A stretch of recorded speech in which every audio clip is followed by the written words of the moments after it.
لا إله إلا الله لا إله إلا الله আজকেও নবী মুহাম্মদুর রাসূলুল্লাহ সাল্লাল্লাহু আলাইহি ওয়াসাল্লামকে কিছু কুরআনগার তার চরিত্র নিয়ে আমাদের ইসলাম ধর্ম নিয়ে কটূক্তিপূর্ণ যে এগুলো বলার জন্য এখনো পর্যন্ত দুঃসাহস পোষণ করে।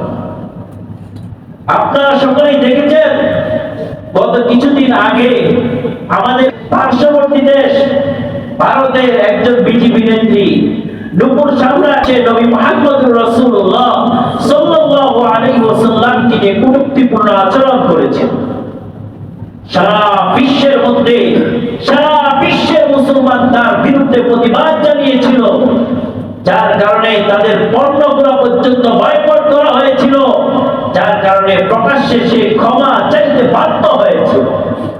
আজকেও আবার আমাদের পার্শ্ববর্তী দেশ, এই দেশের হিন্দু একজন প্রচারক যার নাম হলো রামগীতি মহারাজ, এই বদমাইশ, সে আসলে একজন চার সন্তান।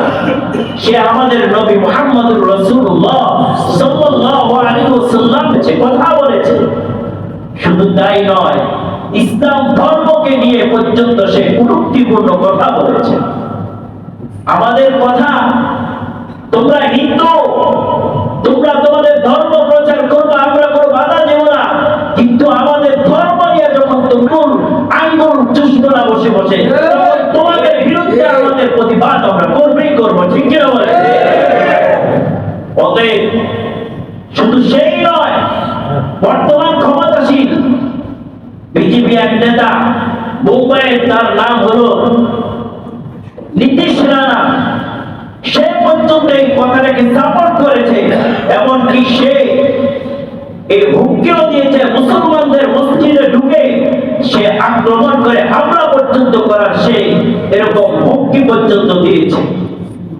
তোমরা তোমাদের ধর্ম প্রচার করো, আমাদের কোনো আপত্তি নাই, তোমরা তোমাদের ধর্ম যেভাবে ইচ্ছা ওইভাবে পালন করো, আমাদের কোনো আপত্তি নাই। যখন তোমরা আমাদের মুসলিমদেরকে নিয়ে, আমাদের নবী মুহাম্মদুর রাসূলুল্লাহ সাল্লাল্লাহু আলাইহি ওয়াসাল্লামকে নিয়ে কথা বলবা, তখন আমরা কোনো বসে থাকবো না, বরং তোমাদের বিরুদ্ধে প্রতিবাদ করবেই করবে ইনশাআল্লাহ। ভাইয়েরা আমার, আজকে সারা বিশ্ব থেকে একটাই দাবি, এই দুইটা ব্যক্তিকে ভারত সরকার যেন গ্রেফতার করে শাস্তির আওতায় আনে, নতুবা সারা বিশ্বের মুসলিম যদি ফুঁসে ওঠে তখন ভারত খান হয়ে যাবে। আজকে হিন্দুত্ববাদী তোমরা তোমাদের দেশকে বানাইতেছো, ইতিহাস খুলে দেখো, এই ইন্ডিয়াকে সর্বপ্রথম মুসলমানরাই সর্বপ্রথম স্বাধীন করেছিল। ইতিহাস খুলে দেখো, যখন ইংরেজরা শাসন কায়েম করেছিল, ইংরেজদের ঘেরাও করেছিল, দেওবন্দের ওলামায়ে কেরাম একসাথে তাদের বিরুদ্ধে যুদ্ধ ঘোষণা করে তাদেরকে দেশ থেকে বিতাড়িত করেছিল।